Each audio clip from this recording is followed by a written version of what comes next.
Oh, good afternoon, committee members. I will call the meeting to order. The clerk has advised that we have a quorum, and those appearing virtually have been sound tested and are good. So with that, welcome to meeting number 108 of the House of Commons Standing Committee on Human Resources, Skills, Social Development, and the Status of Persons with Disabilities.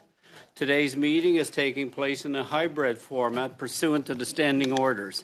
Members are attending in person in the room and virtually using Zoom. I would like to make a few comments for the benefit primarily of the witnesses who are new to us. Please wait until I recognize you by name before speaking. For those participating by video conference, click on the microphone icon to activate your mic, and please mute when you're not speaking. You can choose to speak in the official language of your choice. In the room, interpretation services are available by using the headset, selecting the language of your choice. For those virtually, please select the globe icon on the bottom of your surface, and you will get to choose the language of your choice. If there is a breakdown in translation services, please get my attention. We'll suspend while it is being corrected. I would like to, for those in the room, please make sure your headpiece is not close to the mic, because it will create popping, which can be harmful to the translators. And again, please direct any question you may have through either chair. To get my attention, as I indicated, please raise your hand. For those virtually, use the raised hand icon on the bottom of your surface. Pursuant to the order of reference of Tuesday, February 27th, 2024, the committee is continuing a study on Bill C-58, an act to amend the Canada Labour Code and the Canada Industrial Relations Board Regulations 2012. Appearing in the first hour today is the Canada's Building Trades Union, Sean Strickland, Executive Director, welcome. Teamsters Canada, Mariam Abu-Dib, Executive Director, Government Affairs by video conference. And from the United Steelworkers Union in the room, Nicolas Laperriere, Assistant to the Quebec Director.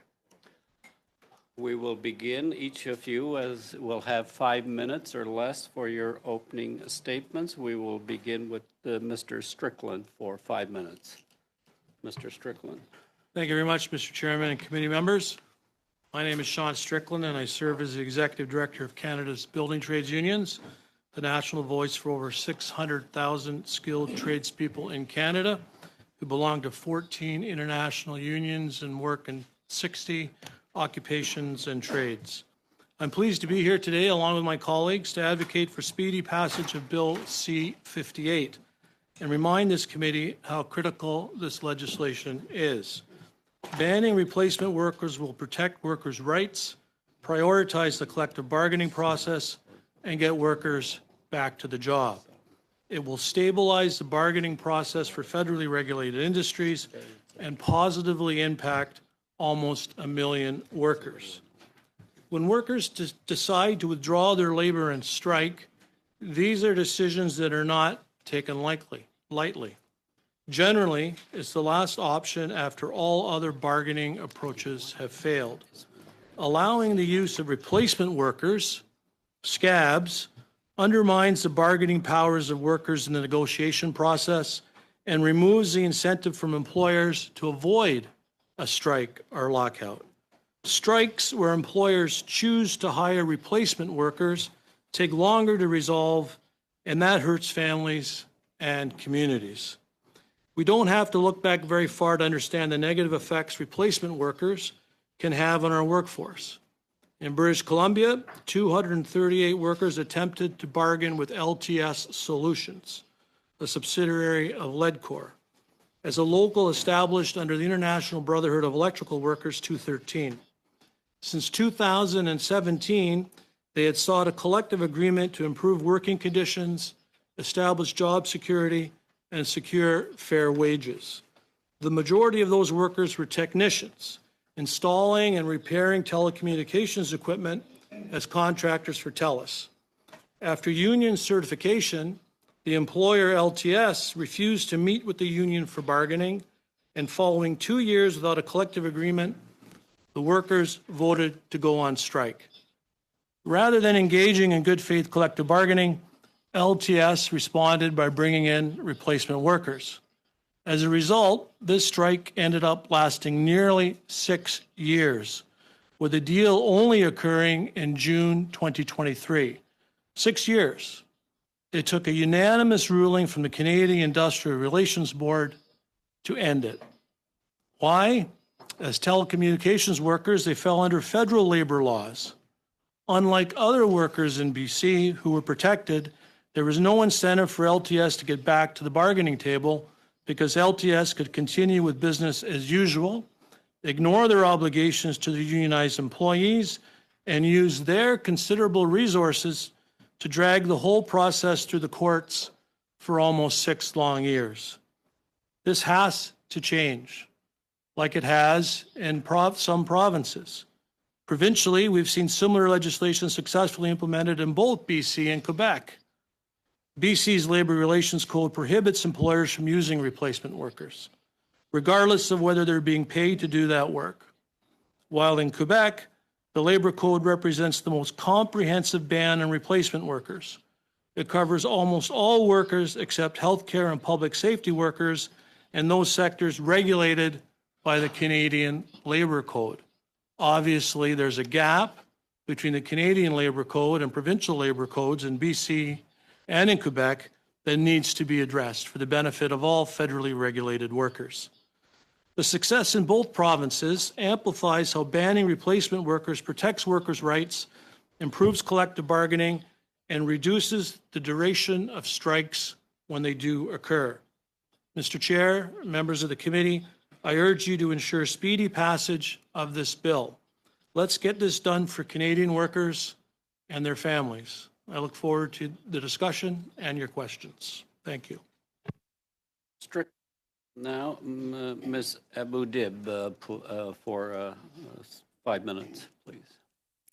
Honourable members of the Parliamentary Committee, thank you for giving me the opportunity to address you today on behalf of Teamsters Canada, as Executive Director on behalf of President François Laporte and 135,000 members across various sectors of the Canadian economy. I'm here to present our views on the legislation aiming to prohibit replacement workers in federally regulated industries. Teamsters Canada is Canada's transportation and supply chain union, representing workers in all modes of transport, including air, rail, and road, as well as many other sectors. Our organization is deeply committed to protecting the rights and interests of workers in Canada, which is fundamental to a healthy Canadian economy. The practice of using replacement workers violates the rights of striking or locked out workers and compromises their dignity and autonomy in the workplace and undermines the collective bargaining process. It breeds resentment and frustration amongst workers and increases the likelihood of violence on picket lines. Moreover, allowing replacement workers exacerbates the power imbalance between workers and employers, leading to poorer working conditions for all workers in the long term. The use of replacement workers in the federally regulated sector is a significant problem. According to the Canada Labour Program, replacement workers have been used in approximately 42% of strikes over the past 10 years. Now is the time to reform our laws and truly protect the constitutional rights of workers in Canada to negotiate their working conditions collectively with employers and to withhold their labour as a last form of leverage in the process. I will remind the committee that Canada's Supreme Court has recognized strikes as an indispensable component of collective bargaining. Teamsters Canada also agrees with the International Labour Organization that replacement workers constitute a serious violation of freedom of association. As with any type of legislation, the details matter tremendously. Although the current iteration of the bill is good, there are still areas where language must be refined to avoid the creation of effective loopholes for some employers. Our written submission acknowledges areas of the bill we are particularly pleased with, such as not limiting the ban of replacement workers to an establishment, hence recognizing that today's material workplace is not what counts. It has changed, and the actual work is what counts in the context of replacement workers. While we also believe that there should be limited exceptions within the law to protect public health, public safety, and prevent significant damage to property, these exceptions should be well defined and subject to robust enforcement provisions to prevent abuse. Enforcing a ban on replacement workers requires a comprehensive approach. We also recommend providing union representatives with access to establishments on strike or lockout for monitoring and reporting any violations. Additionally, the government should establish a mechanism for expedited intervention to address non-compliance and ensure the effective enforcement of the ban. Persistent and repeated procedural delays in the bargaining process are ultimately a threat to the rights of workers to bargain and strike. Any maintenance of activities process should not present substantial delays to the bargaining process. In this regard, when there's no agreement, Bill C-58 requires one of the parties to submit an application of referral to the CIRB for a ruling on the maintenance of essential services. We believe that the submission should be automatic to reduce additional delays in granting the right to strike to workers. On the coming into force of the law, Bill C-58 states that this will take place 18 months after it receives royal assent. Our contention is that this timeline is excessive and unnecessary, and meaningful investments in the CIRB should be made as soon as possible in order to facilitate that this timeline be reduced to 6 months at the most. We believe a ban on replacement workers, if done effectively, will benefit working people and their families, and will lead to improved labor relations and a more just distribution of the fruits of progress. We also believe that this will contribute to shaping an economy where we don't just create more jobs, but more good jobs with fairness and dignity for those performing them. The passing of this law comes at the right time. We're living in times where all political parties are seeking to find ways to protect and appeal to the middle class. Moreover, there has been a dangerous trend from certain provincial governments, which have been found by the courts to have flouted the rights of workers, and we must set the bar higher and not risk turning back the clock on hard-fought advancements for workers in this country. In conclusion, adopting legislation to prohibit replacement workers in the federally regulated sector is a necessary step to protect the rights of workers, promote fair labor practices. It is crucial for governments to uphold charter rights of workers by ensuring that the right to effectively strike is respected and not undermined by the use of replacement workers. By doing so, we can create a more equitable and just society for all Canadians. Thank you for your attention. I'm open to any questions and look forward to further discussion on this. Ms. Aboudib, Monsieur Lapierre, pour 5 minutes.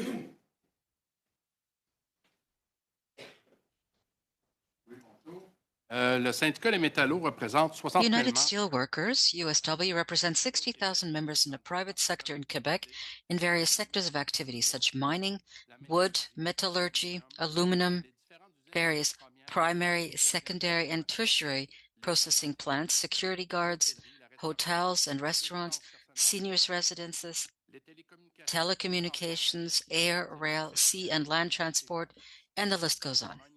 My name is Nicolas Lapierre. I'm assistant to the Quebec Director of the United Steelworkers. I salute the Minister of Labour, Mr. Reagan, and the Liberal Party. Greetings as well to all of the opposition parties, and a special thank you to Ms. Chabot of the Bloc Québécois for the invitation.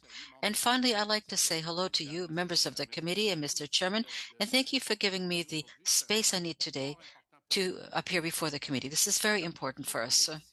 It means a lot to me to be here, because our members believe in the importance of the political system, because they believe in democracy, and because it's here that we change laws and that we change the world.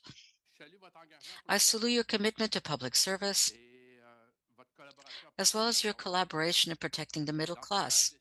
In this era of cynicism of politics, it is through structuring bills like this one that you have the power to restore voters' confidence. Although some adjustments are necessary, with respect to this bill, the United Steelworkers enthusiastically welcomed the introduction of this bill. Our union in Canada, the United Steelworkers, and the Fédération des Travailleurs et Travailleuses du Québec, the FDQ, have each filed a brief. In fact, they have filed these briefs. The United Steelworkers, of course, concurs with your recommendations in these briefs.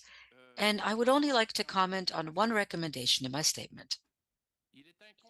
It is incomprehensible to allow subcontractors hired before notice to bargain, to do the work of members of the bargaining union, do the work of scabs at the end of the day during a strike or a lockout. It's incomprehensible.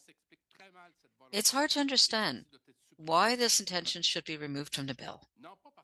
Not because it is more important than the others, but because this exception completely distorts the bill in its entirety. The Canadian Labour Code provides a strike and lockout mechanism for a specific period only. It allows a strike or a lockout only when a collective agreement expires, regardless of its duration. Strikes and lockouts are prohibited during the term of the collective agreement, as is the case in many other countries, and that's an important point. It is a pivotal period for the union and the employer, and this is what should constitute the balance of power. So what is this balance of power? It's a worker who forgoes wages to go on strike, and it's also the employer who forgoes income during the lockout. And that, I guarantee you, encourages the parties to come to an agreement. First of all, to avoid conflict and to sit down as quickly as possible together to lessen the time of the conflict. And where is this done? This is done around the bargaining table. It reinforces the importance of the parties talking to each other at the bargaining table. Negotiation is the art of compromise, because going on strike isn't something you do for fun. You deprive yourself of money for an ideal, whatever it may be. In the current context under the Canadian Code, Labour Code, the employer has no financial impact because there is a dispute, because it can continue to operate its business with scabs, and that's where the problem lies. And that's where it completely unbalances the power balance. And then the fact that there is a financial impact encourages the parties to settle more quickly, to find a compromise. In this current context, since there's an imbalance, it only forces the union side to compromise, since only the union side is the one affected, and it lengthens the labor dispute. Currently, there's a lockout at the Port of Quebec with our brothers and sisters who are longshoremen, who are represented by the Canadian Union of Public Employees, CUPE. This has been going on for 19 months, almost 20. And we've had a dispute in 2022 at Océan Remorquage in Sorel that lasted 9 months. Do you think that these employers suffered financially? Of course not. Operations are running normally with strike breakers passing by workers every single day. So those of you who are afraid of the economic impact, I'd say that in Quebec, we've all had anti-scab in legislation in place since 1977. It has not affected the economy. On the contrary, it forces the parties to settle. What's more, when there are disputes, they're shorter. It's only to keep the advantage that the employers are saying that they want to keep that at the bargaining table as an advantage because it is an edge. But that is not what the Canadian Labour Code provides for. And I'm repeating this, and I'm very humbly asking for this. Canadians are watching you, and they expect that this bill is going to be passed as quickly as possible. We expect that MPs work on behalf of workers without regard to partisanship. Thank you very much. Pierre. Thank you, Mr. Lapierre. Questioning with Ms. Gray for 6 minutes. Ms. Gray. Thank you, Mr. Chair, and thank you to all of the witnesses for being here today. One of the elements this bill is seeking to amend is the maintenance of activities process in order to encourage employers and trade unions to reach an earlier agreement, respecting activities to be maintained in the event of a legal strike or lockout. And so my question, I'd like to ask all of the witnesses the same question, is based on your experience, what sort of impediments typically arise in identifying what those essential activities might be that you see on your end? And so maybe we'll first go to Canada's Building Trades Unions. Sure. Thank you very much for the question. I think part of the challenge is when you allow exceptions for replacement workers, where do you find that line with respect to what work is in the national interest, for example, or what work is necessarily involved for the maintenance of critical infrastructure? And I think the best way to resolve that situation would be between the affected parties. And so there could be some broad definitions that I think we have to be careful about, but you would have to look at some ways in which the affected parties, i.e. the union, would be in agreement to any kind of replacement workers to maintain critical infrastructure. And in our history at Canada's building trades unions, we have made some exceptions when we've been on strike, but those exceptions are rare. Thank you. Over to Teamsters Canada, please. Thank you for the question. And of course, I do agree with Brother Strickland on the question of identifying, first of all, coming to an agreement to identify what, who and what work is in fact essential or deemed essential. And I think maintaining the exception within the realm of public safety and what is the exceptions as we indicated them, what compromises the safety of the public. I think the health and safety is key to the determination. The other thing is time.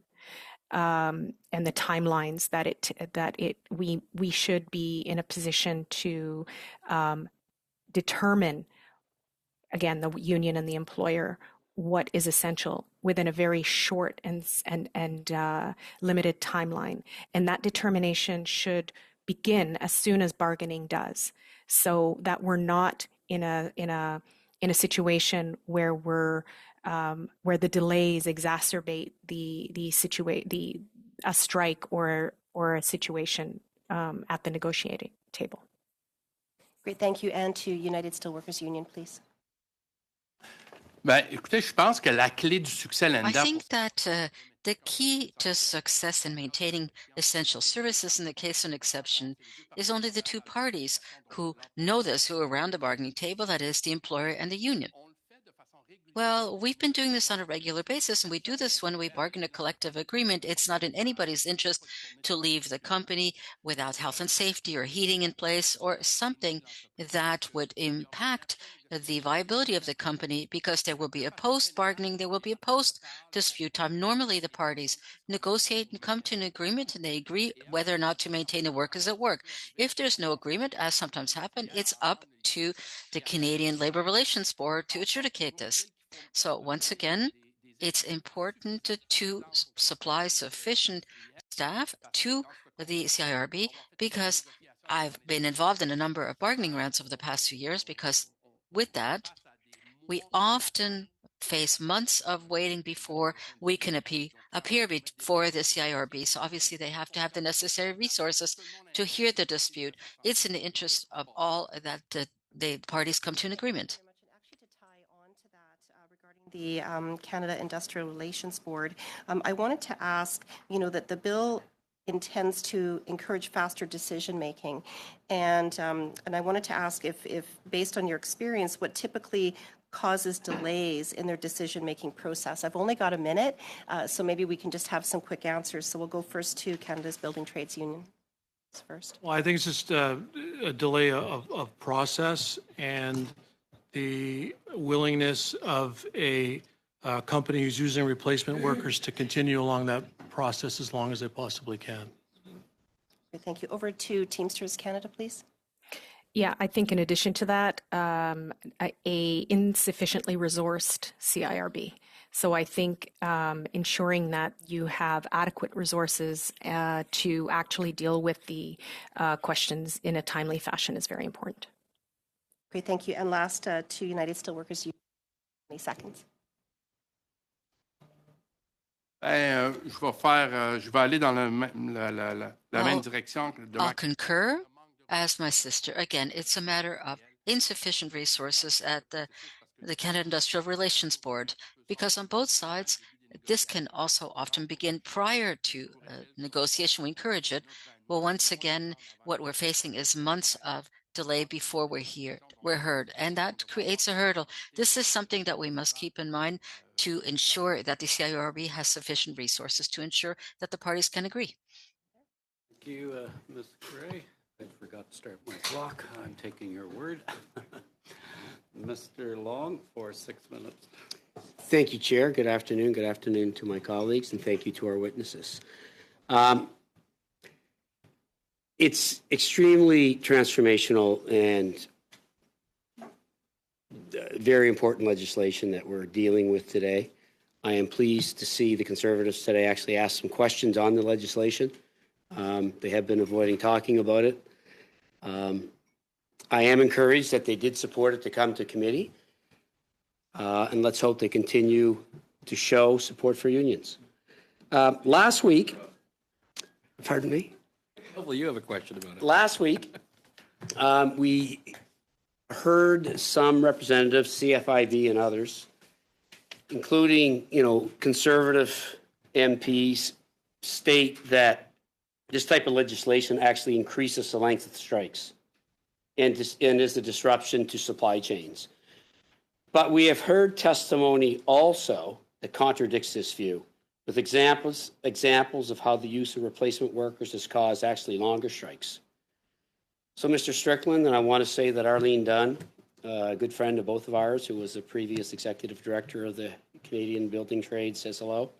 She's in my riding of St. John. But Mr. Strickland, first to you, can you just speak for the record to how replacement workers undermine the constructive settlement of disputes? Well, thank you very much for the question. And I think my opening comments gave a very good example of how replacement workers prolonged a job action in British Columbia for up to 6 years. And that's concerning when an employer can drag out a process for that length of time through legal proceedings, through delays of the Canadian Industrial Relations Board. And I think the whole idea of using replacement workers is something that undermines a collective bargaining process that is duly constituted under the laws of each province. And the fact that an employer is able to use replacement workers is kind of in contravention of the whole purposes of the collective bargaining regime in the first place. And so I think it's critically important that we put this into place.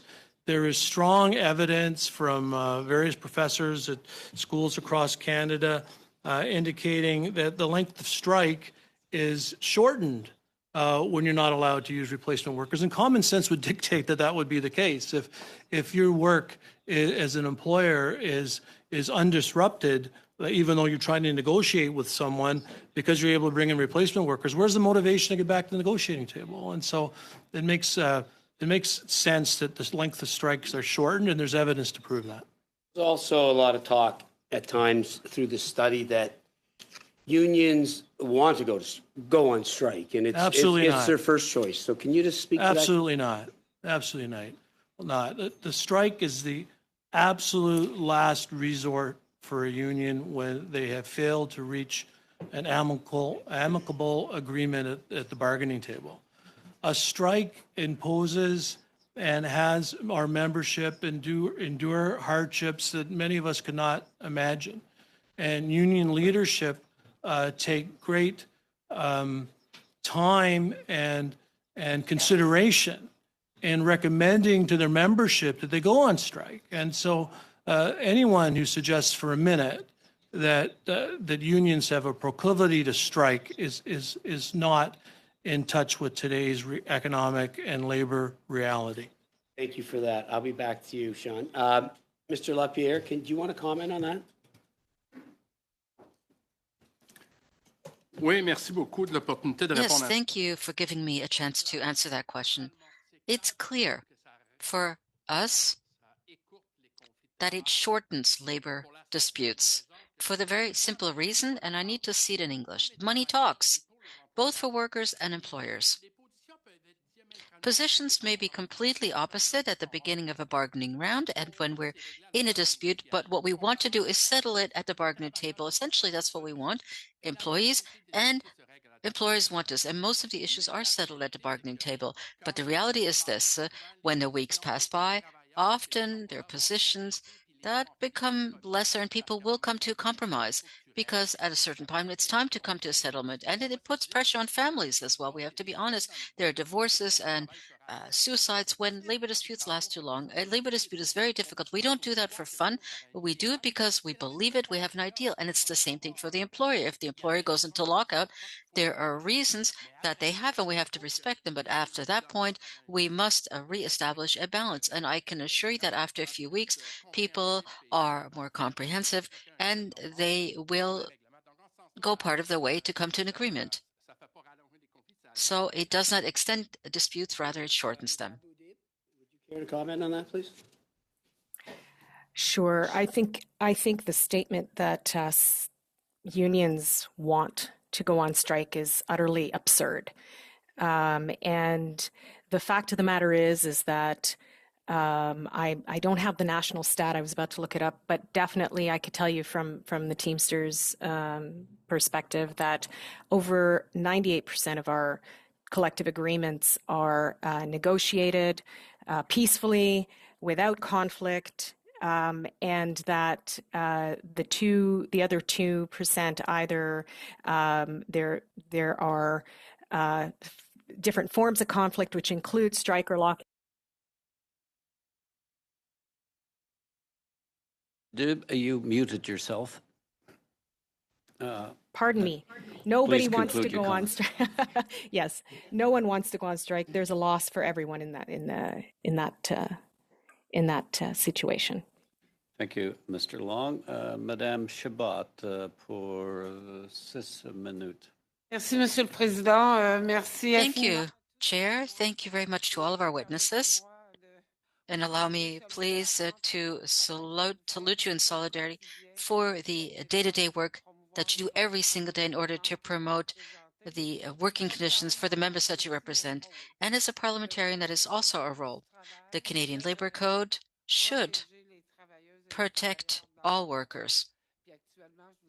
And at this point, I can say that the Canadian Labour Code needs a great deal of love. And how is it that in 2024, we can still allow replacement workers, we can allow scabs to come in, as we like to say it, and allow them into labor disputes? It's incomprehensible. I'd also like to salute, and that's as an example, those workers from Videotron who will be with us during the consideration of this bill. They've been on lockout since October. So for those of you who are wondering whether it takes longer when their replacement worker does settle a conflict, here's a very flagrant example.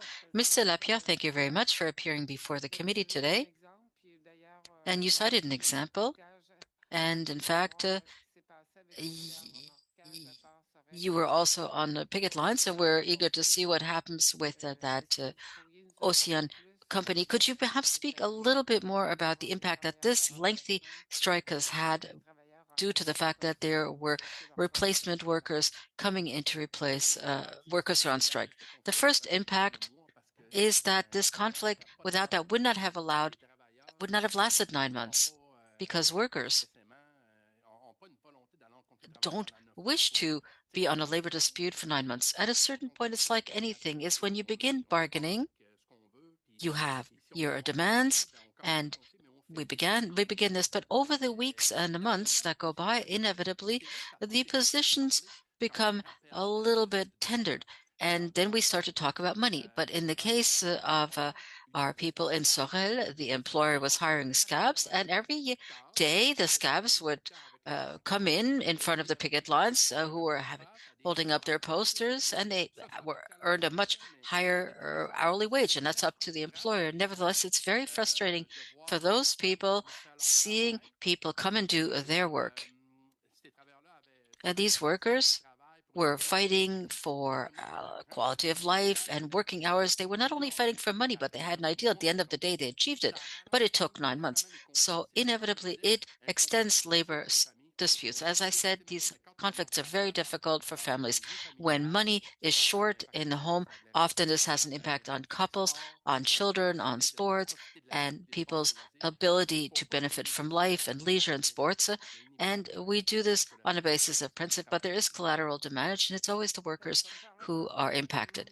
As a parliamentarian, as a member of the Bloc Québécois who has tabled 11 bills since 1990 on the issue, all we can do is salute this bill. But I've always said that there's a difference between tabling and seeing the passing of a bill. What is your reading? For example, you're mentioning that it's a willingness to prevent replacement workers from coming in, but we've heard a great deal about the exceptions contained in this bill, which are not even contained in the labor code.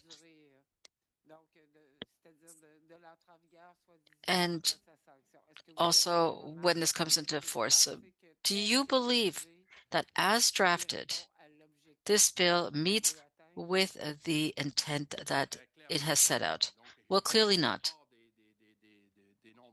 I haven't shared all of my comments. You'll find those in the two briefs that we tabled. But clearly,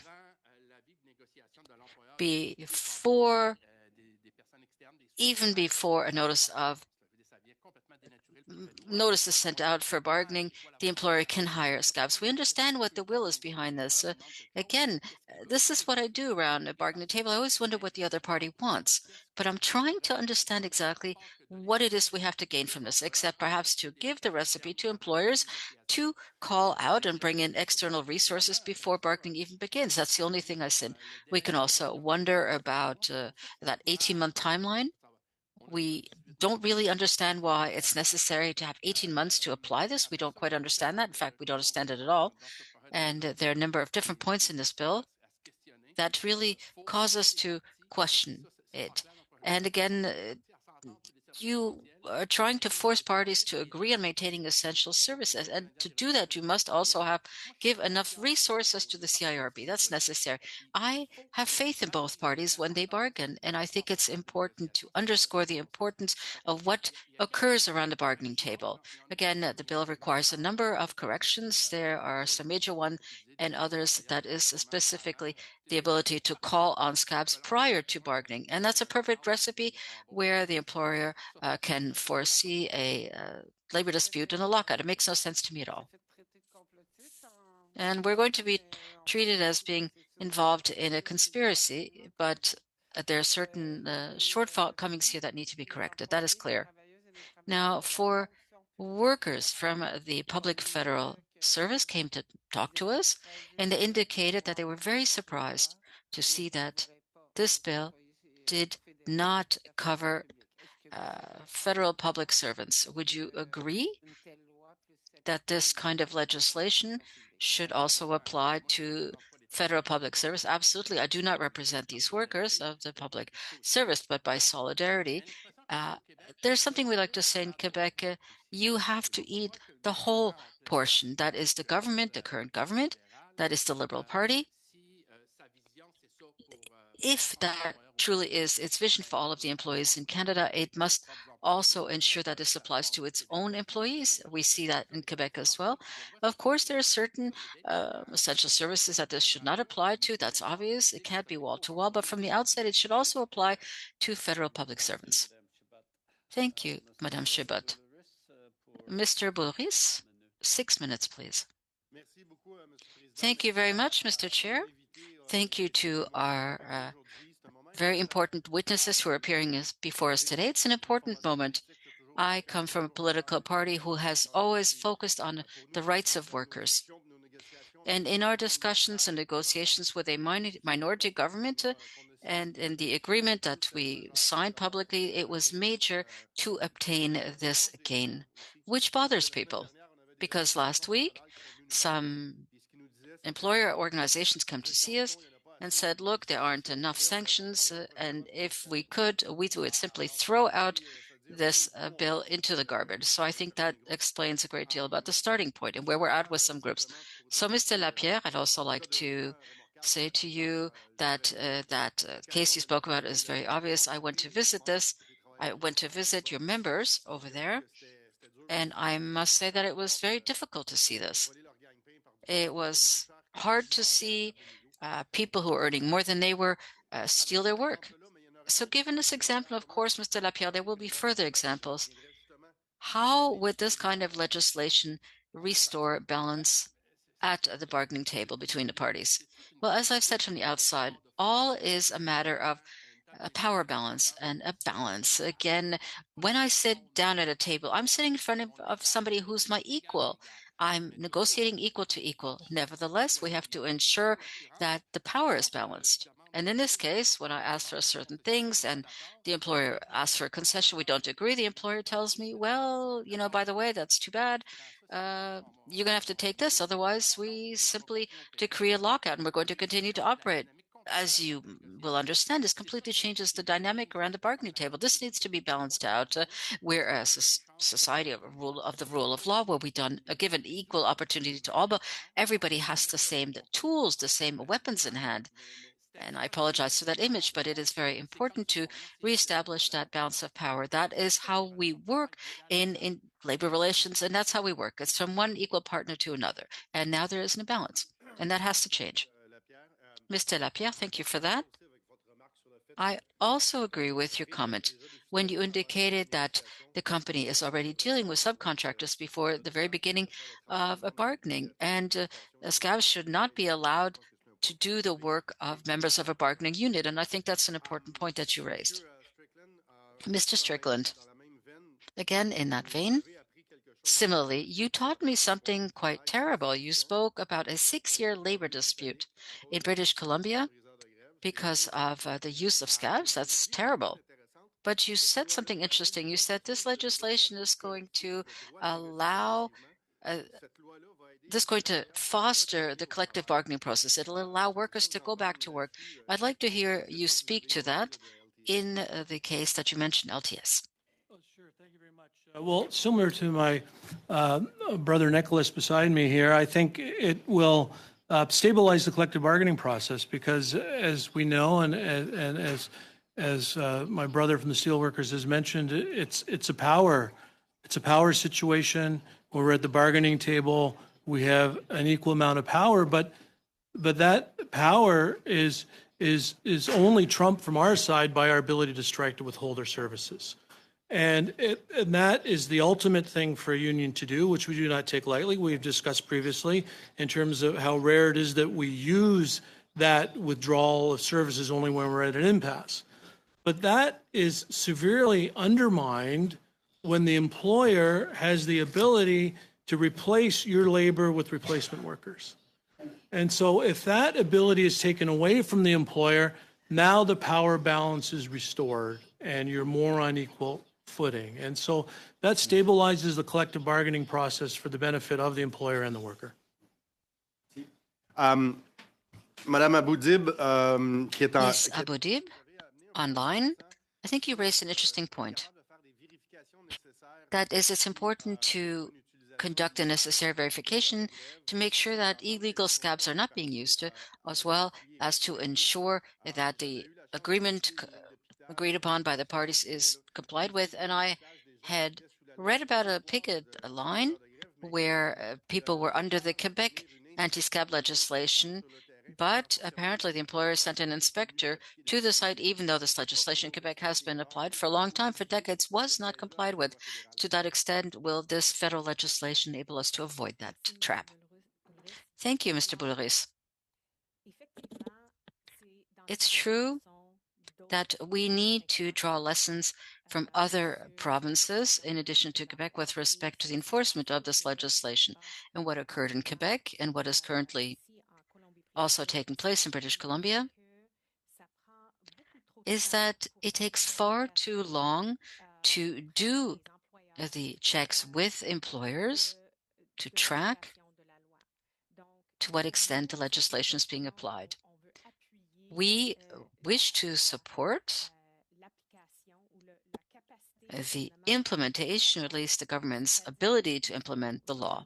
That is that we need to take the issue of resources seriously.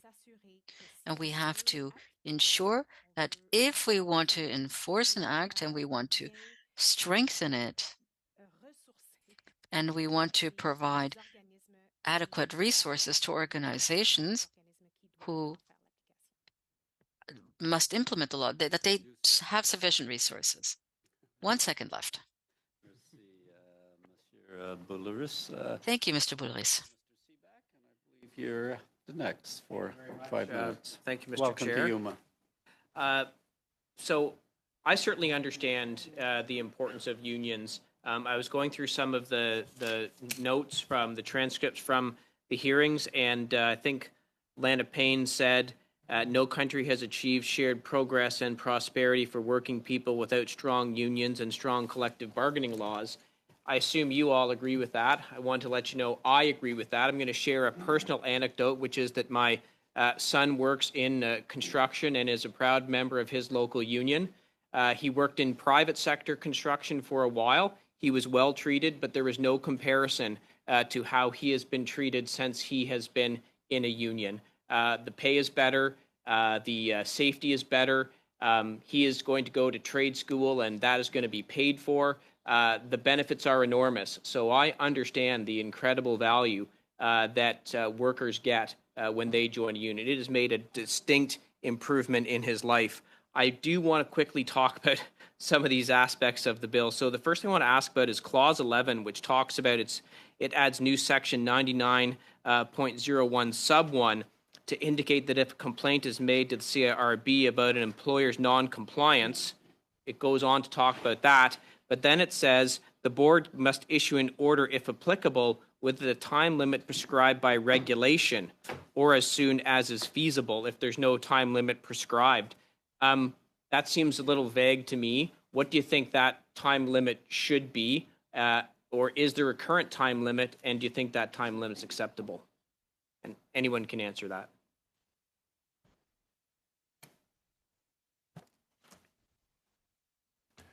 Ben, à moins que je me trompe, là, à moins que je me trompe, dans la loi actuelle, on parle d'un... Unless I'm mistaken, I believe that it's a 90-day time limit.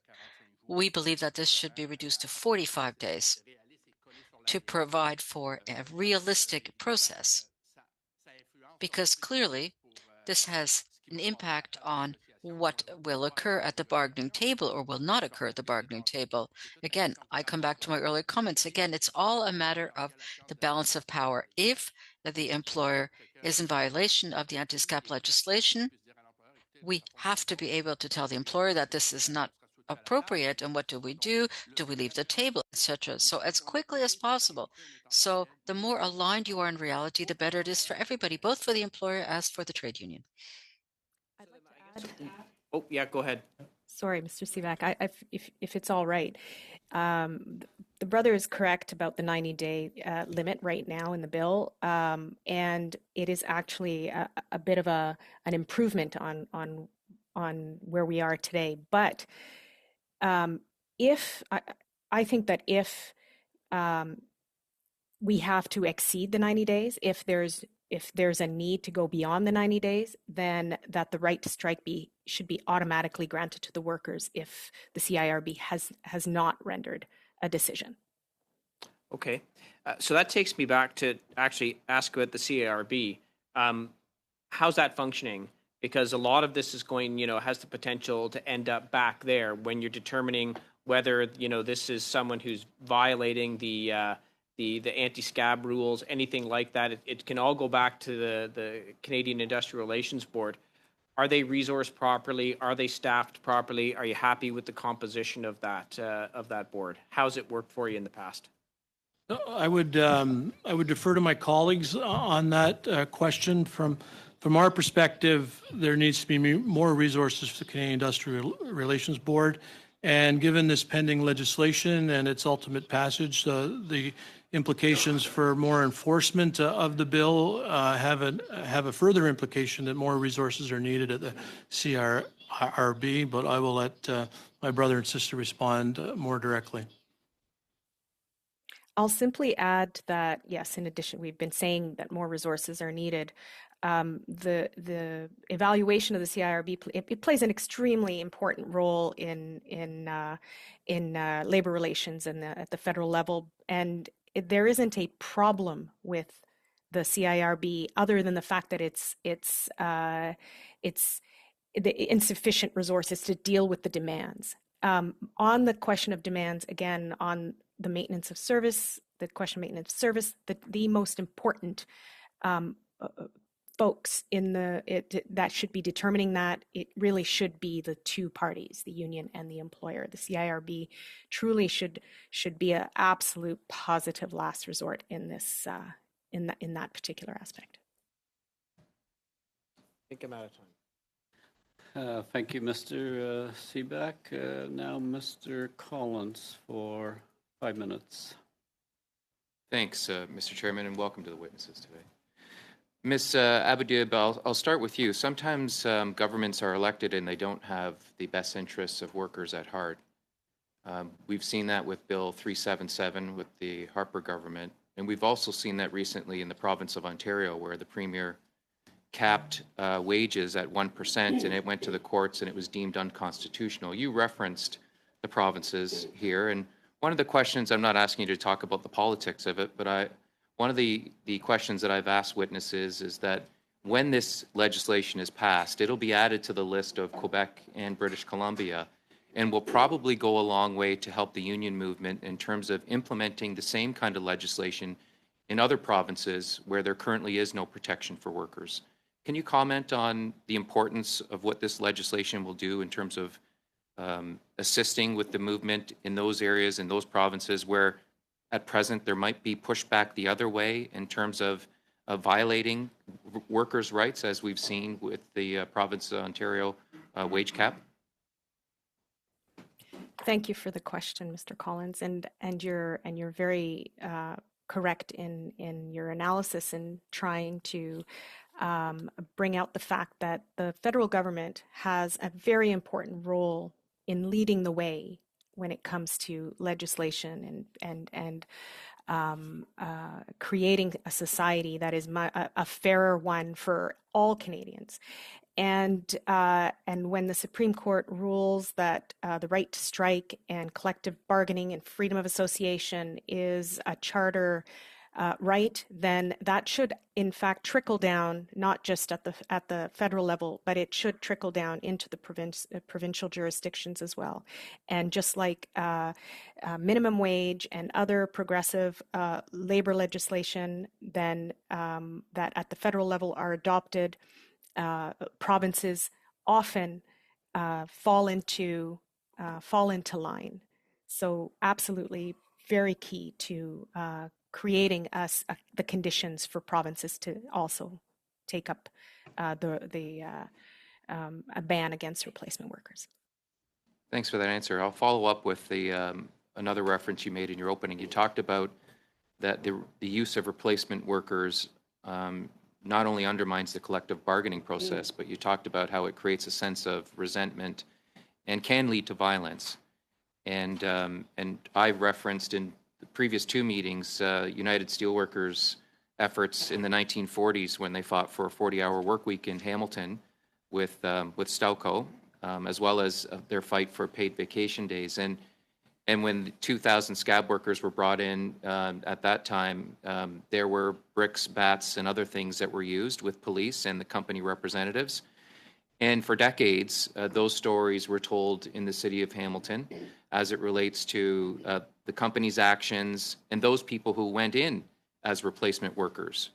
It can create labor relation issues for decades. And can you talk about the importance of, with this legislation, how we avoid those scenarios where there are clear examples? The longshoremen who were here the other day provided a similar story. So I'm interested in your thoughts regarding the same. I don't think we can underscore enough the fact that replacement workers undermines the use of replacement workers undermines the collective bargaining process. And when it comes to what it does is it pits, I mean, just very bluntly, it pits worker against worker. If I don't necessarily agree that at the bargaining table we're equal. The fact of the matter is the employer has the purse strings. They pull the purse strings. They have the money. What we have is our labor as workers. So if we cannot exercise, that is our power. We don't have the money. If we cannot exercise our labor, with the withdrawal of our labor, and to do so safely and have an impact on the employer, then it is a meaningless right. And in that situation, you create resent and you create anger and you create a scenario where, once again, you are pitting human beings against each other, and everybody wants to make a living. And the striking workers are not making their living, and watching someone else come in and taking their job is not an acceptable solution. Madame Chabot, pour 2 minutes et Ms. demi. Chabot, you have 2.5 minutes. Thank you.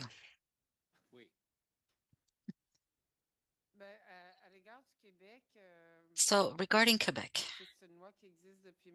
this legislation has been in place since 1977. And in Quebec, there's also, it's explicitly stipulated that the Minister of Worker can investigate a work site or a strike to ensure that the anti-scab legislation is complied with. And the minister can also be accompanied by the union, because when there's a strike or a lockout, workers cannot go to the work site to verify what is taking place. They can see what is taking place outside because they are replacement workers. So, Mr. Lapierre, do you believe that this is a provision that needs to be added to this bill? Because currently the bill does not stipulate that. Well, I think everything has to be ensured that there is an investigative process in place. Earlier we were speaking about diligence and for everything for the courts as well, but we need to provide the necessary resources, whether it's the minister or an investigator.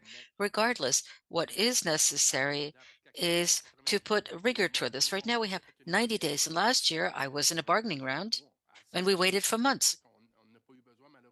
Unfortunately, fortunately, the parties came to an agreement around the table, but it took months before we were able to come to that. So there is a necessity to structure this and to manage this diligently. Again, I was speaking about real time. So the more aligned we are in events and the more rapidly we're able to avoid unfortunate events, and more we ensure that parties dialogue. I have very little time left.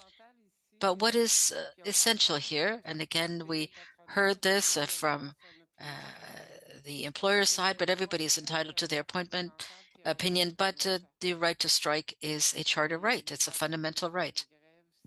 As well, strike hours run counter to collective bargaining. So I want you please to explain to us how important it is to pass this kind of legislation to ensure harmony and balance in labor relations. It's important. And I also mentioned this in my introduction.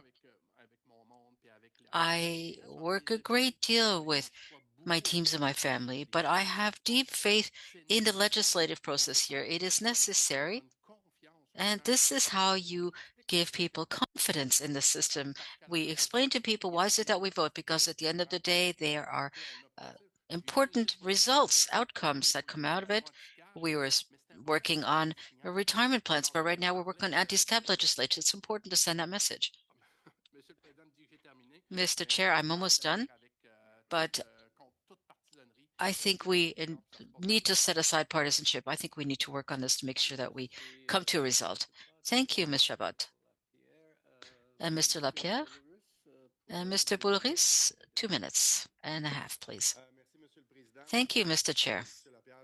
And Mr. Lapierre, if I may, I'd like to take 30 seconds to echo your comments, because I also think it's important that we work together well here in order to foster and improve this bill. Not only is it a constitutional right, but free, open collective bargaining is also a means of improving working and living conditions. In fact, it is a tool to better distribute wealth. To have this anti-scab legislation, I think that is a prism through which we need to see it through. But earlier, Madame Abou-Dibi, you spoke about the timelines, and Mr. Lapierre also spoke about it. It worries me a little bit, but you spoke about the timelines that you would like to see shortened, specifically the 18-month implementation timeline that you indicated was too long. I think there's consensus. Also, the 90-day timeline. Why is it that this could not be sped up? I'd like to hear you speak to why this is so important. Why is it so important for you and the Teamsters that this be accelerated?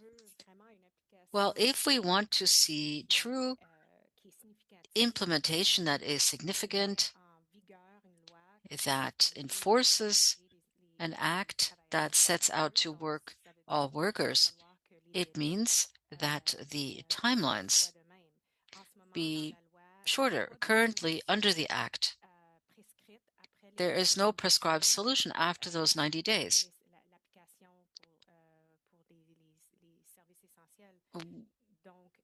Other than the application for essential services. So what's the solution? Once again,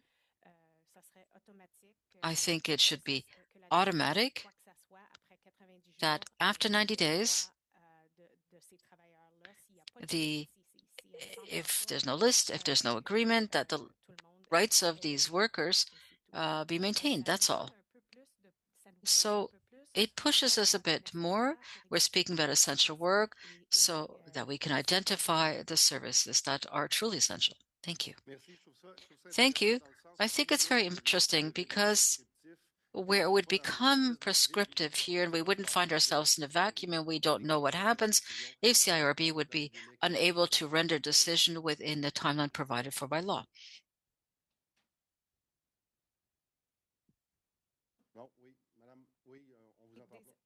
We cannot hear you. I'm sorry. Yeah, I'm sorry. I agree with you. I agree with your comment. And that is the correct answer. We cannot say that we have a confirmed right conferred to us by the Supreme Court and then not benefit from the support in the regulation or in legislation in order to enforce, to execute that right. This should not undermine the collective bargaining process. And SCAB workers really undermine this, that is using SCAB workers, but the fact that they come in also obviously undermine the collective bargaining process. Thank you, Abu Dib, and thank you, Mr. Bouleris. Of questioning, I want to thank the witnesses for appearing. We'll suspend for 2 minutes while we bring in the next list of witnesses. Merci. Suspend for 2 minutes.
committee members, we will begin the second hour of our deliberation on Bill C-58 with the following witnesses.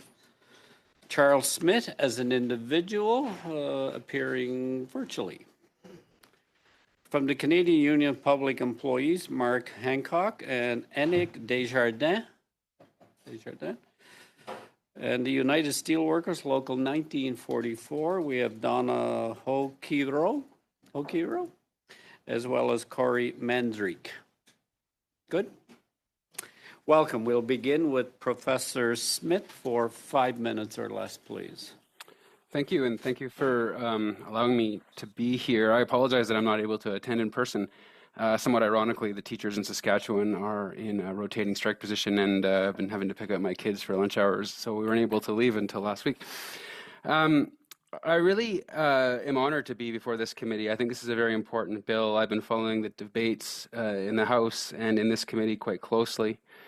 And in looking at the bill as a whole, I wanted to argue before this committee, and I've submitted my speaking notes to the committee, that the bill as presented is a logical extension of Canada's industrial relations system, which is based on and has been historically based on, since its inception in the 1940s, on the notion of industrial peace. In short, I want to argue that anti-scab legislation as presented in this bill is an important tool to further promote the Government of Canada's long-held policy goal, in the words of industrial relations scholars John Pierce and Karen Bentham, quote, to regulate strikes with an eye to protecting the public interest and maintaining public peace and order. In making this argument, I don't want to repeat the points that have been made by unions and business in critiquing or supporting the bill, but rather I want to take up the challenge that was raised before this committee on April 11th by some of the presenters saying, and I quote, that much of what has been said to date is not rooted in documented reality. They claim that the literature proves two things clearly. One, that replacement worker bans result in more strikes, and two, that they result in longer strikes.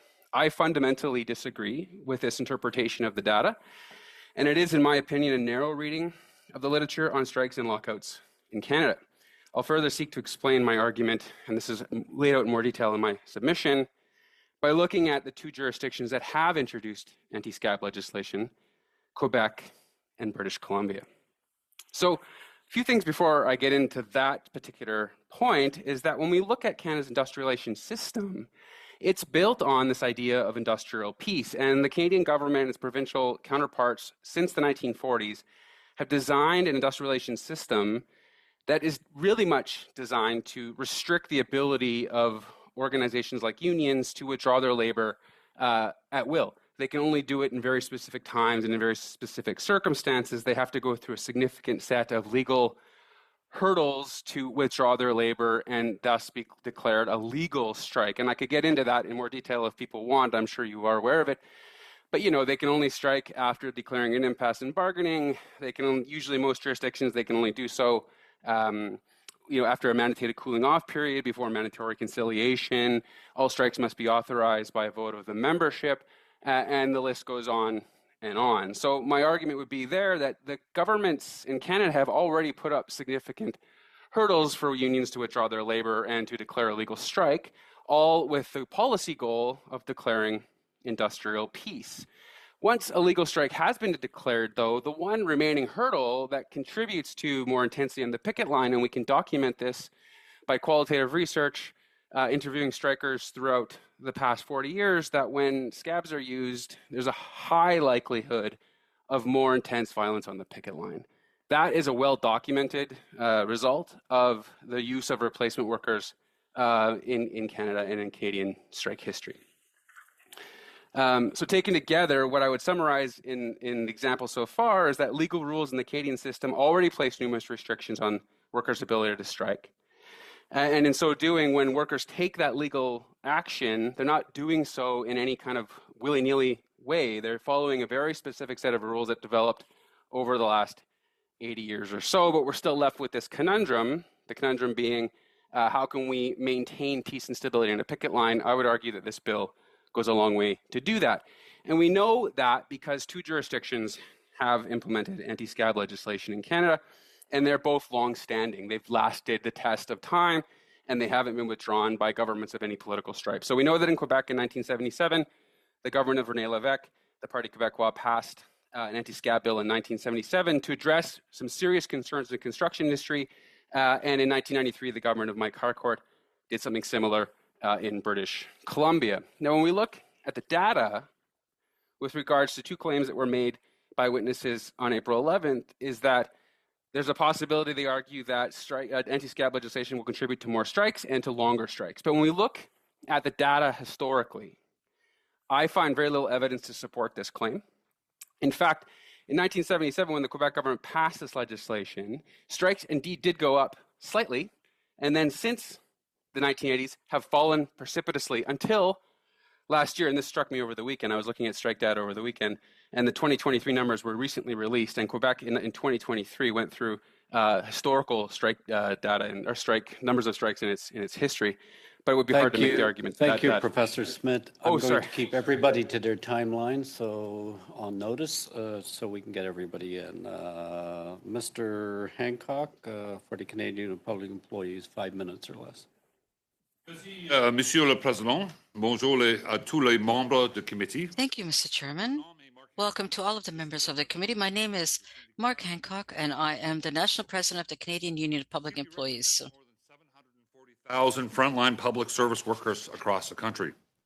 Over 30,000 CUPE members work in federally regulated industries such as airlines, communications, public transportation, ports, cash transit and security, as well as Indigenous councils and services.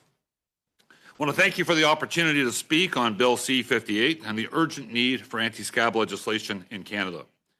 I want to sincerely thank the NDP and the Liberals for including this commitment in the Supply and Confidence Agreement and for supporting anti-SCAB legislation clearly and publicly. Merci aussi au Bloc québécois pour votre appui. I would also like to thank the Bloc québécois for your support. Political parties for the unanimous vote in favor of Bill C-58 at the second reading. Why is collective bargaining so important that it is a charter-protected right in this country and in many around the world? It's because it is the only tool that workers have to correct a fundamental power imbalance between them and their employer. And it is this inequity that Bill C-58 aims to address, because collective bargaining without a real right to strike is deeply flawed. This bill will also collect the disproportionate advantage that employers currently have, the ability to lock out their unionized employees and replace them with non-union workers without restriction. This is a practice that allows for a collective dismissal during bargaining. Right now, as we speak, two groups of CUPE members working under the federal jurisdiction are the victims of this vicious tactic. The committee has already heard about them. The Quebec port workers, SAFP 2614, and Videotron employees in Gatineau, SAFP 2815. That's CUPE 2815. Longshore workers in Quebec have been locked out for 18 months. Our members are asking for basic work-life balance because workers cannot ignore their family responsibilities to work extraordinary hours of overtime due to systemic understaffing. Meanwhile, untrained workers are coming in every day to work as scabs, putting safety of operations and staff at risk. Employees of Videotron working in Gatineau were locked out in October of 2023. They are simply asking to keep their jobs in Canada. Videotron is circumventing their collective agreement protections by locking them out and contracting out their work overseas, where workers are mistreated with impunity and paid a fraction of what Videotron pays its employees in Canada. While it is business as usual for these two employers, our members and their families are experiencing the devastating and real impacts of this fundamental power imbalance. Bill C-58 is a step in the right direction to bring fairness to labor relations at the federal level by getting rid of scabs. But the bill has loopholes. We urge you all to consider our recommendations to make this legislation work more effectively. First, Article 94.4 should be a prohibition on performing any struck work or locked out work. Exceptions should be limited to preventing an imminent danger to health and safety of the public, to the environment, or the threat of destruction to the workplace. Second, The enforcement mechanism should include workplace investigations, like in Quebec. Investigations already exist in the Canada Labour Code for health and safety and labour standards, so it would be easy to replicate. Third, the prohibition on using scabs should come into force immediately when the bill is adopted. There is no reason to delay the implementation of Article 94.4. The CIRB already has the authority to issue orders for unfair labour practices, and there is no need for further regulations there. Finally, a few words on essential services. We heard business representatives talk about expanding the definition of essential services to include different types of economic disruptions. But that's what strikes are about, disruption. As I said before, because it seeks to address a fundamental inequality, the right to strike is a charter-protected right. And that means that any limit to striking activity must comply with charter guarantees. If essential services are guaranteed to include economic disruption, this restriction on the right to strike will be unconstitutional. And you know what happens when our members will not remain silent when our fundamental rights are attacked. Just ask Premier Ford. Ms. Hokiro, for 5 minutes or less. Thank you, Chair, and thank you for the opportunity to join you today and talk about this vital piece of legislation. I'm Donna Hokiro, President of Local Union 1944 of the United Steelworkers. Our local union represents over 5,000 members across Canada, mostly federally regulated in the telecom sector. Allow me to start with this. No one goes on strike for the fun of it. Nobody. It's never a decision union members take lightly. Arguably, it's the hardest. Importantly, when the employer decides to lock out its workers, they don't consult the union and they threaten the very livelihood of their workers, our members. Strikes and lockouts have always had significant impact on workers. The use of scabs escalates an already difficult situation and has the potential to impact an entire community. It turns workers against each other, neighbors against neighbors, and sometimes even members of the same family against each other. Our local union has experienced such situations in the past. Familial brothers that both worked at TELUS came to blows when one crossed the picket line while the other honored it. This one act of scabbing by one of the real-life brothers affected their family, so much so that Christmas, birthdays, other holidays, and special occasions could not be celebrated together. Countless relationships and friendships have never been restored. This affects our members and your constituents. That's why we have been fighting for anti-scab legislation for decades.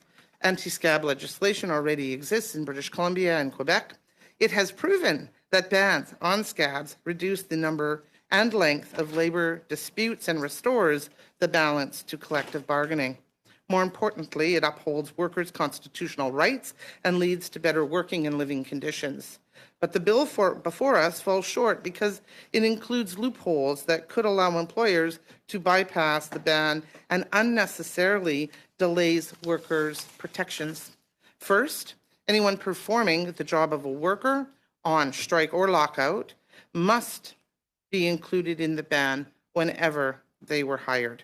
Of course, we accept exceptions for work necessary to prevent an imminent threat to life, health and safety, destruction of property, or environmental damage. But we also submit that an agreement on who will perform conservation work must be reached between both the employer and the union and not be decided by the employer alone. Also, the waiting period for the CIRB to issue an interim or bottom line decision on the maintenance of activities needs to be cut from 90 to 45 days to ensure that employers don't use the delaying practices before workers can exercise their right to strike. Importantly, we need to get rid of the current wording that gives scabs preferential reinstatement over existing employees after a labor dispute. That makes no sense. Next, the Labor Code already defines employee to include dependent contractors. So this exception needs to be removed to make it clear that they are not allowed to cross a picket line. Finally, the delay before implementation of this bill needs to be removed. The government needs to show that they are serious about this law, and it must come into force before the next election to make it harder for the next government, whoever it may be, to repeal it before workers have had a chance to benefit from it. I spoke of TELUS earlier, but it's not just them. Rogers, having made big promises to the current government to ensure their acquisition of Shaw closed smoothly, instead, they locked out 288 of my members in Vancouver and Surrey, British Columbia, before the ink was even dry on the approval. They brought workers in from other parts of Canada, telling them that they would be helping with extra work because of the merger. Worse still, near the end of the lockout, the BC Labour Board ruled in favour of a provincially regulated contractor, allowing it to force technicians against their wishes to cross our federal picket lines. This unfortunate loophole is being rectified at the provincial government in BC.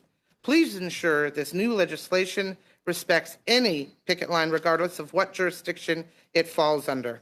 A picket line is a picket line is a picket line. For the sake of all federally regulated workers, we respectfully ask you to adopt these amendments and to get Bill C-58 passed and implemented swiftly. Thank you. I look forward to your questions.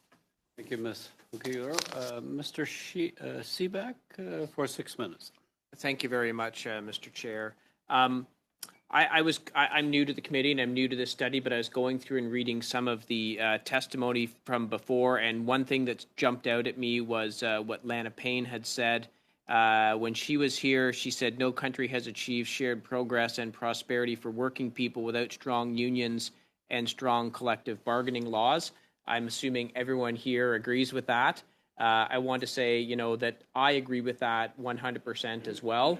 I told the previous panel that I have a personal story. My son works in the construction industry. He worked for 2 private companies, of course, was treated well. Now he works for a large company in a union, and his life is incredibly better.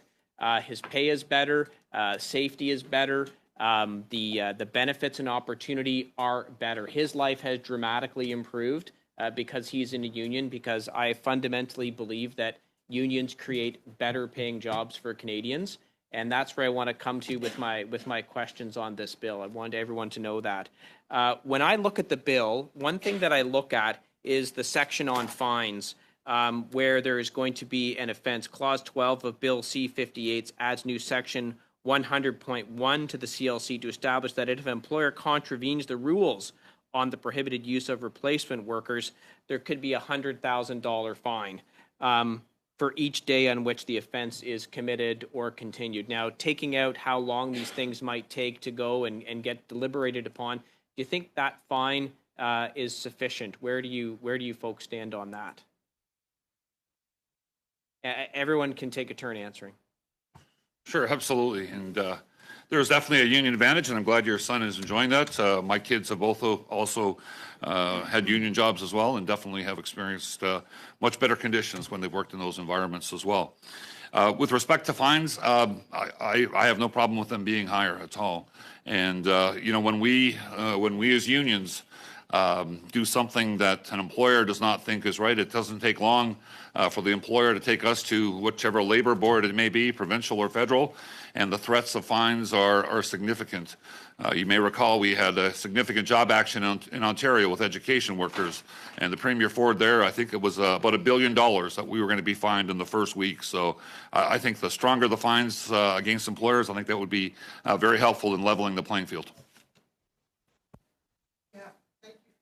I appreciate that. I'll tell you, back in 2005, when we were locked up by TELUS, in order to even meet all of our demands, they instead, we estimate at having paid over 3 times the cost for scab labor. So they certainly can afford the ability to pay. And I would just throw it out there that when we're locked out and there is no consequence, it is indeed anti-union animus, and it goes against the charter, quite frankly. And so I agree with my brother here, the higher the better, because it's, I would also say it's quite illegal when you go against a charter, and we should all be offended. So indeed, I think, yeah, the higher the better, and I approve. Thanks very much. One of the things I looked at that I'm left sort of scratching my head at when I look at the legislation is doesn't seem to be a good definition of what is a contractor versus a dependent contractor. And I think that falls into one of these loopholes that everyone's talking about here today. Do you think that dependent contractor's been defined effectively or redefined with Bill C-58 in the CLC? And if not, what would you do to make that definition better? Anyone want to take a stab at that? Having not heard from Independent Smith, maybe he'd like to start.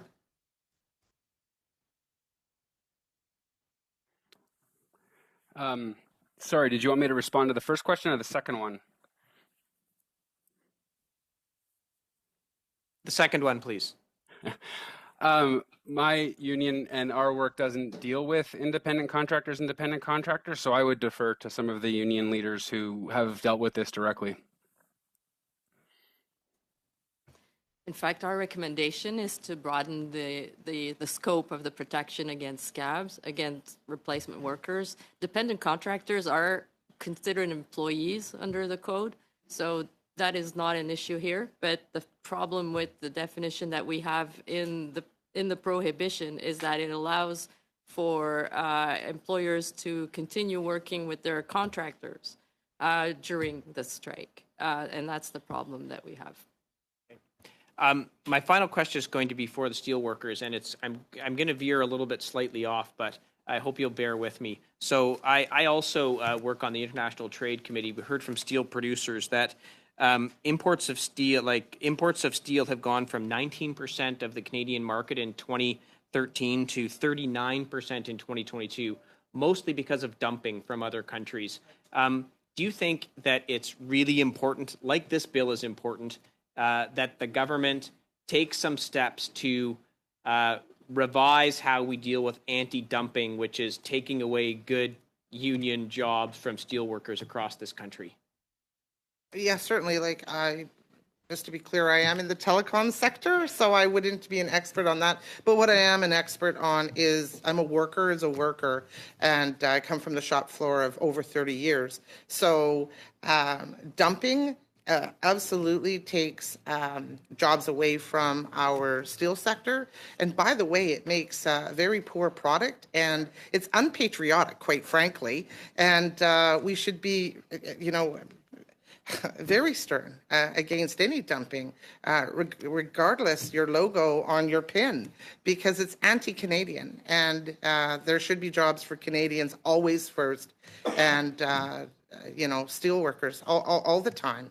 It's our work. It's. I agree with you, Mr. Seaback. Mr. Sheehan for 6 minutes. And I just wanted to mention that last week there was some questions about when FETCO, it was at the end of the meeting, claims that 911 or other emergency services may go down due to this legislation. So I just wanted to be clear on that. Their March 12th communication titled "The Urgent Need to Amend Bill C-58" says, "The absence of these workers during strikes could lead to a severe disruption, endangering everything from home heating and emergency communications to delivery of life-saving medical supplies and the refueling of commercial aircrafts." Now, emergency communications, Chair, isn't explicitly 911.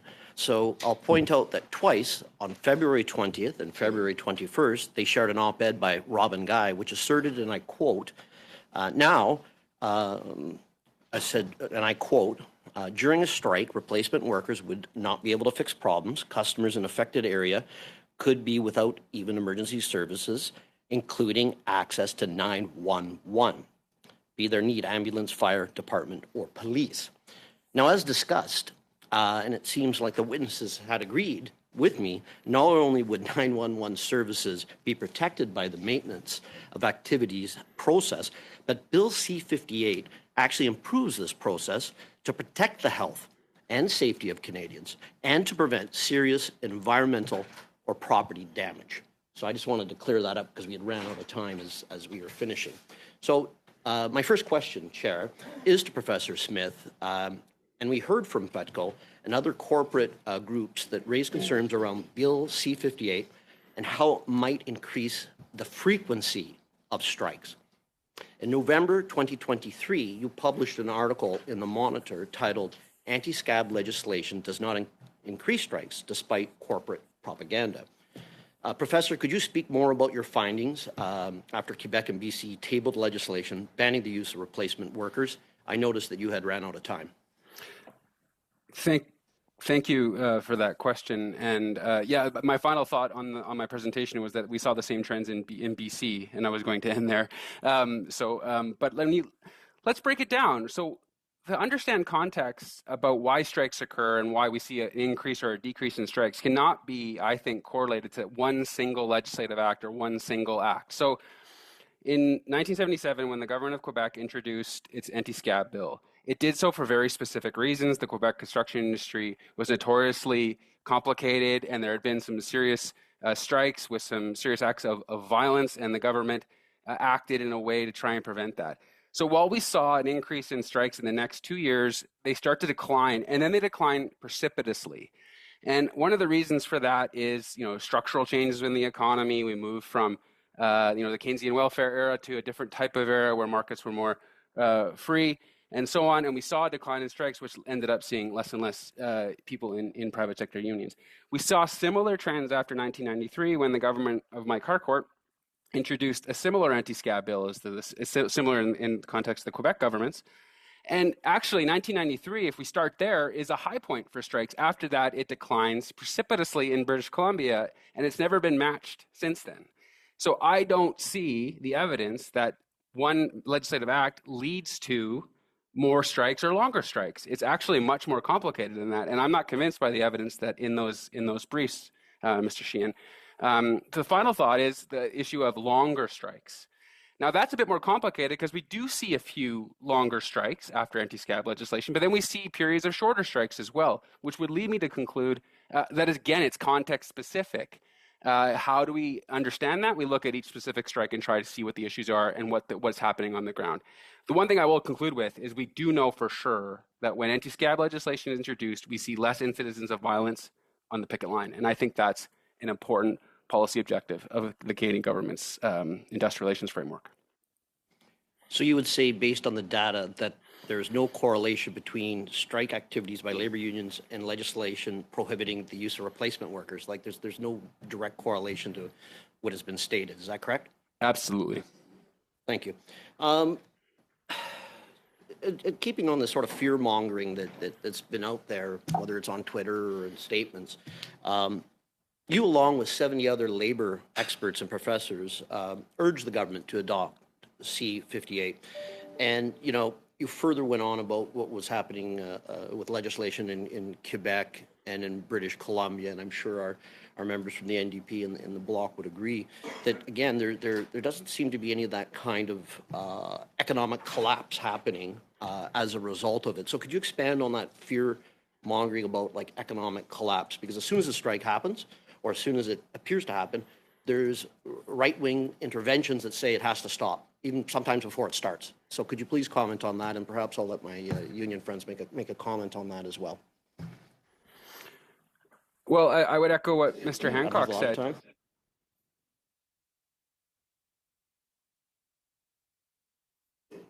Maybe I'll let my sorry, Professor, maybe I'll just let Mark. Mr. Hancock. Yeah, let's be real quick. There's no union members out there that want to strike. And when they do have a strike, they want it to find a solution that works for them and for their employers. Bottom line, 740,000 members, we have strikes, but we have 2,100 collective agreements, or sorry, 2,100 local unions. We have 4,000 collective agreements, and a very small percentage end up on strike. And that's because workers don't want to strike. They want to get a collective agreement that works for them. And that number in 2023, I blame that of COVID. Workers coming out of COVID, they're frustrated. We've seen the cost of living skyrocket. That's what 2023 is about. Thank you, Mr. Sheehan. Madame Chabot, pour 6 minutes. Ms. Chabot for 6 minutes. Thank you, Mr. Chair. Thank you to our witnesses, and thank you to you, Professor Smith. I understand that you're performing an essential service at home. I would like to thank you for all of the work you've done, but my question will be for you, Mr. Hancock. I've had the privilege to be on the picket line at the Port of Quebec, and I've had the opportunity of speaking with local representatives at the Port of Quebec. What I've heard about the disputes, which is due to the use of replacement work, is something that profoundly touched, and it has greatly impacted the mental health of the workers. There are also issues of health and safety at work because the replacement workers, and I'm sorry to state it like this, are not in the least but interested in health and safety standards in the workplace, and this is causing damage to the material. So it illustrates that it is not the choice of employees to be on lockout, and it's even less the choice of workers to be replaced with all of these impacts. Could you perhaps elaborate on that? So how important it is to change the legislation to avoid this kind of a situation reoccurring? Yes, absolutely. And I touched on it in my earlier answer. And, you know, while we're Canada's largest union with 740,000 members, we have locals as big as 30,000 working for the City of Toronto, and we have very small locals as well. And it's not exclusively a big local or a small local issue when workers go on strike or they're locked out. And I can tell you that in every single case that I'm aware of, and I've been national president for 8 years now, those workers have always had the goal of getting a collective agreement that works. Nobody wants to go home and tell their families that their lives are about to be disrupted because a strike is coming, or even worse, an employer is locking them out. Strike pay is not nearly what wages are. There are huge impacts, and you talked about the Port of Quebec, and I've been there visiting those members on a number of occasions, and it has a toll. It has a real toll. And I haven't heard that today is, maybe somebody touched on it a bit earlier, but that relationship, because every strike and every lockout will come to an end. And we heard about the long strike a bit earlier on today, but they all end at some point. And what happens when that strike ends and those workers need to go back and work for that employer that has locked them out, or that employer that has utilized scabs? It's pretty hard for those workers to go back into that type of company, into that type of workplace, and just pretend that life goes on as usual. And that's one of the real damages that scabs have on workplaces. Hope I answered your question. Vous avez soulevé plusieurs lacunes que dans le projet You've de loi. raised a number of shortcomings in the bill, and I think that this is important for many social organizations. So if we want to set the goal of complying with the right to strike and to prevent replacement workers to violate the law, I believe that that is the objective that is aimed at with this legislation, and I understood from the gaps that you've identified that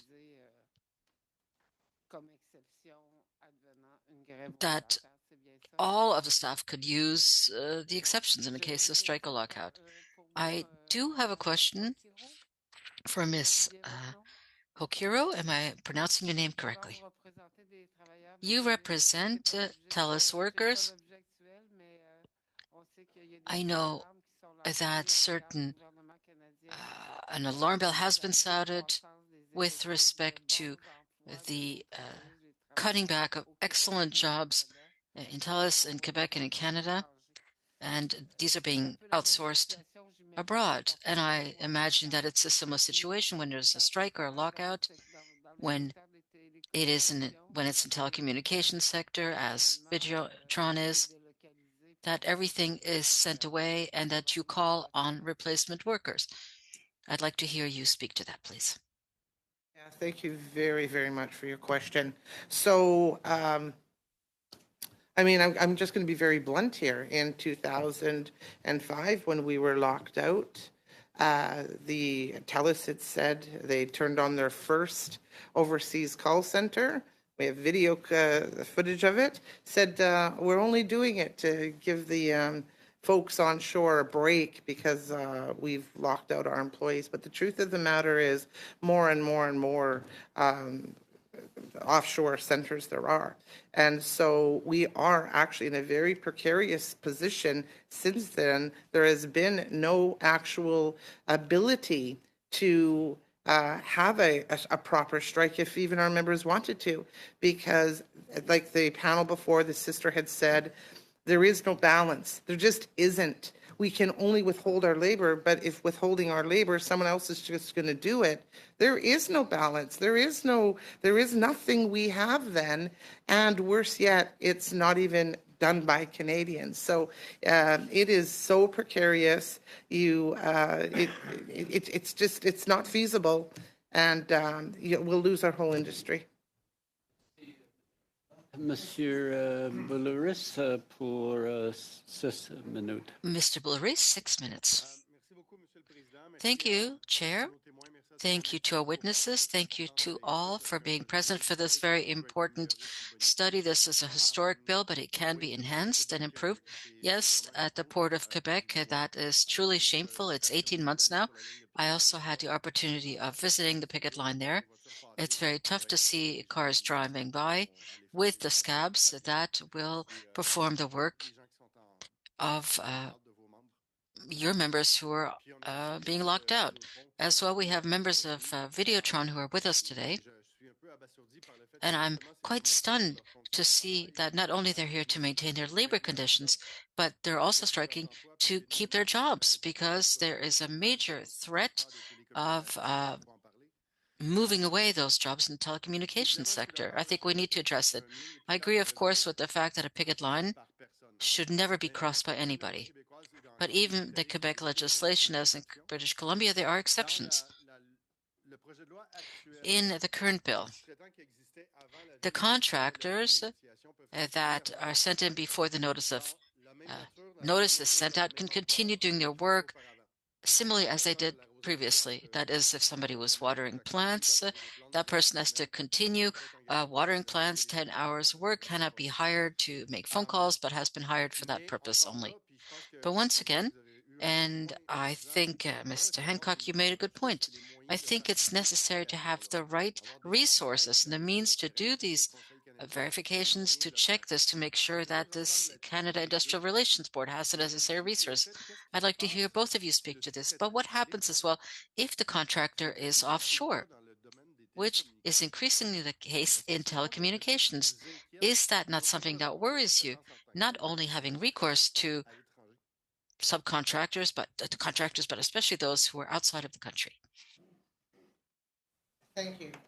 The worry, I don't even think I quite have words, frankly. And again, I'm a worker who was locked out in 2005 and have bargained against TELUS since then, once I became a president.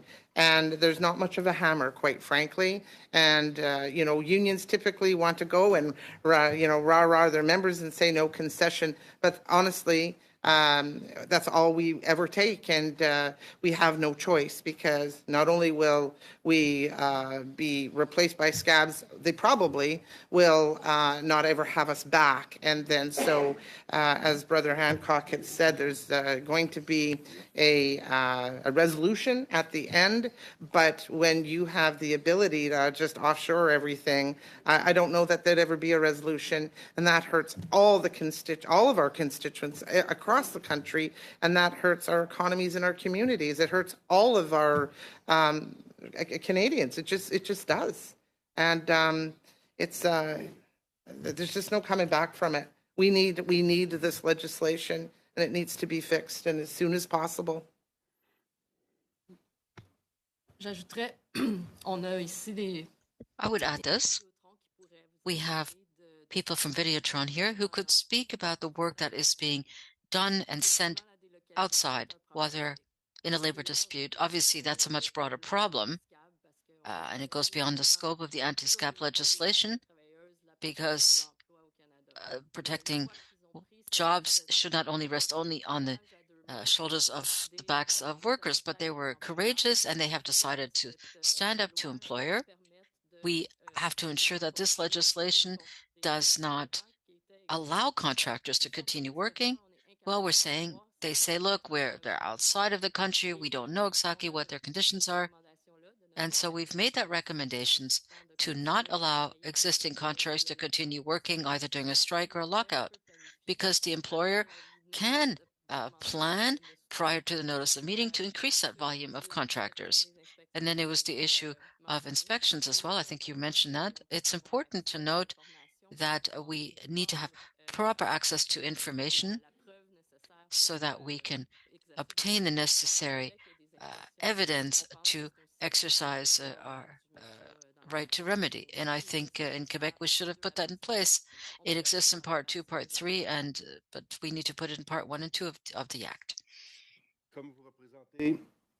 Since you represent, 1 minute, since you represent members in the telecom sector and you represent many members there, so when the federal government gives tax credits and you make investments in infrastructures that are used for telecom, such as subsidies, should you not have a guarantee to keep these jobs to avoid situations where jobs are sent outside of the country? Yeah, thank you for your question. 100%. During COVID, most of the telcos received all kinds of, I'll call them bonuses, but in the meantime, they're just doing things that are not very conducive to helping workers. And we should really be tying again contracts, government contracts to jobs in Canada, jobs in everybody's community. Again, kind of not the point of this bill exactly, but it is hugely problematic when our government lifts up companies that really just pay companies to get rid of our jobs. It's not helpful at all.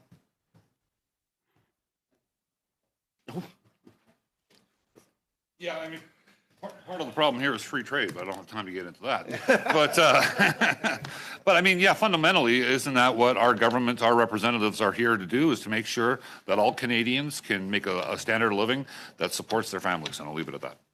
Merci, Monsieur Boulris. We're only going to get at Thank you, Mr. Boulris. We started at 3:30, so we'll now go to Miss Gray for 5 minutes. Great. Thank you, Mr. Chair. At the first meeting on this bill, this committee heard from Chris Aylward from PSAC.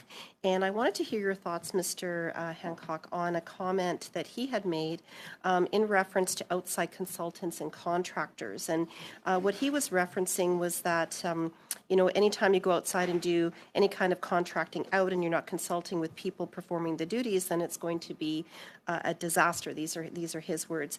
And he said studies have shown time after time that contracting out public sector work costs more money, doesn't come in on time, and does more poorly. That's what we advocate for, to keep things in, to keep it in-house. And so do you have any comments on that? Would you agree and have similar thoughts to that? Yeah, I mean, we have collective agreements with employers across this country, like I said, over 4,000 of them. And in some of those cases, consultants or contractors are utilized. Generally, they're in places where it may be a unique skill set that's needed for a short period of time, pile drivers, things that members of CUPE wouldn't necessarily have. Study after study has shown that contracting out definitely costs more, is not as beneficial for taxpayers. When it comes to, I don't see them in the same vein as scabs, though. Scabs are definitely at a level of their own and only superseded by employers who actually will use scabs. So, generally, I would definitely agree with my friend Chris's statements. And that was work valued when their skills aren't being used, and in fact also that anxiety levels can rise when you're wondering, am I next? Am I sort of the next one that maybe my skills won't be used? So do you have a similar thoughts as well on that? You mean people are questioning their skills when contractors are brought in? Is that where you're going with this? Or? Yeah, when you've got outside consultants and contractors that are brought in, and actually, in fact, the workers aren't asked, that their opinion and how the work's going to be utilized. Yeah, maybe it's a different issue at the federal government. I'm not sure there, but what I can say is that we do have workplaces, we do have employers that do try and contract out large amounts of work.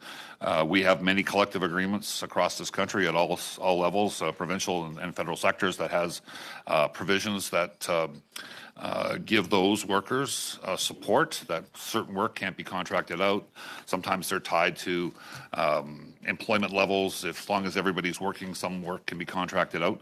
But definitely, if I'm a tradesperson and you bring in an outside tradesperson, I'm going to start to wonder why the employer is doing that. Is it simply a need that they need more tradespeople? Then why aren't they hiring more tradespeople into the workplace? So those types of questions definitely would come up. Great. I want to thank all of the witnesses for being here today, and I know many of you have sent in written testimony as well. And during just the last few minutes of this committee, I want to bring up an issue that's likely important to many families that are following today. And so therefore, I'd like to move a motion, Mr. Chair. I'll read the motion here. That given that Liberal government commitment to creating the Canada Disability Benefit in 2020. Now, 4 years later, the Liberal government has still not implemented the Canada Disability Benefit. The Liberal member of Parliament for Whitby, Ryan Turnbull, has resorted to writing an open letter to the leader of his own party pleading for the benefits implementation, remarking that Canadians with disabilities have waited long enough. This letter has been signed by Liberal members of this committee, including the Member of Parliament for Don Valley East, Michael Coteau, the Member of Parliament for St. John Rothsay, Wayne Long, and Member of Parliament for Newmark Aurora, Tony Van Biden. Now, the committee recognized the Liberal government's broken promises to Canadians with a disability that would qualify for this benefit. And so just to speak on this briefly, okay? The motion is in order to be moved. I just want to advise the witness that this is acceptable in the committee. We have to deal with Ms. Gray's motion before we can return to the witnesses, and we are running out of time. So Ms. Gray, then I'll go to Mr. Fragos-Catos. Thank you, Mr. Chair. So we know that the Canada Disability Benefit was first announced in the 2020 throne speech, and the legislation wasn't tabled till June of 2021. This legislation was Bill C-35, which, of course, died when the Prime Minister called the 2021 election. A second bill, which is the Bill C-22, wasn't tabled till June of 2022. And in October of 2022, the Minister told this committee that she expected 12 months to develop the regulations with an early 2024 target for publication. Now, we know that that commitment timeline has come and gone. And Canadians living with disabilities don't know if they're eligible. They don't know how they're going to apply. They don't know what they'll receive. They don't know how they'll receive it, when they'll receive it, how it'll interact with provincial programs, or if there will be clawbacks that will be triggered. And so the Liberals have broken their promises. So I bring this up because we are on the precipice of Budget 2024, and people living with disabilities and their families deserve these answers. Thank you, Mr. Chair. Thank you, Ms. Gray. I have Mr. Fragos-Catos, then Mr. Coteau online, and then Madame Chabot. Thank you, Mr. Chair. You know, it's interesting. The Conservatives, when they put forward their motions, actually reveal a whole lot about what they actually stand for. This is the second time, in fact, that they've interrupted very important meetings on this bill with motions of their own. Further to that, Mr. Chair, again, all about Conservative motions showing us who they really are. In December, the Conservative Party, in fact, voted against funding for the Canada Disability Benefit. Now, the members that my colleague just mentioned are members on this side of the aisle, and Mr. Turnbull is not on this committee, but he's a valued colleague who's advocated for this. In fact, all of us on this side have done exactly that. Tomorrow is Budget 2024. I'm optimistic, I'm hopeful. I don't know what's in the budget, but because of the advocacy of Liberal members and members in the Bloc and the NDP, I'll have to say, I'm hopeful about what could be in that budget for the Canada Disability Benefit. So with that in mind, Mr. Chair, I move that we adjourn debate on the motion.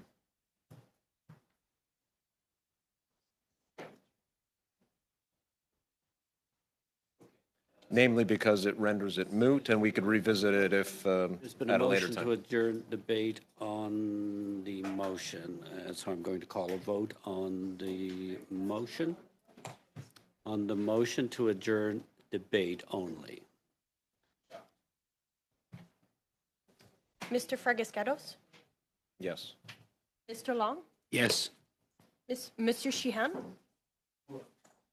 Mr. Coteau? Yes. Mr. Van Bynen? Yes. Mrs. Gray? No. Mr. Seaback? No. Ms. Ferrari? No. Mr. Aitchison? No. Madame Chabot? Oui. Monsieur Boulris? No.